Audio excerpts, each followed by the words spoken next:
အားလုံးပဲမင်္ဂလာပါအငြင်းမြတ် education မှာယနေ့သင်ကြားမယ့်သင်ကြားရေး lesson ကတော့ G8 သင်ယူခန်း3ရဲ့ lesson 42 ပဲဖြစ်ပါတယ်ဆရာတို့ဥပမာ2ကိုဆက်လက်လေ့လာလိုက်ရအောင်ပါဥပမာ2မှာဆိုရင် x + y into 2x + 5လို့ပေးထားပါတယ်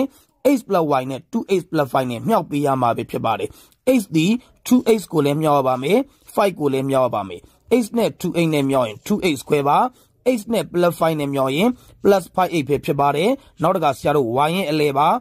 y ဒီဆရာတို့ 2x နဲ့လည်းမြောက်ပါမယ်5နဲ့လည်းမြောက်ပါမယ် y နဲ့ 2x နဲ့မြောက်ရင် 2xy ပဲဖြစ်ပါတယ်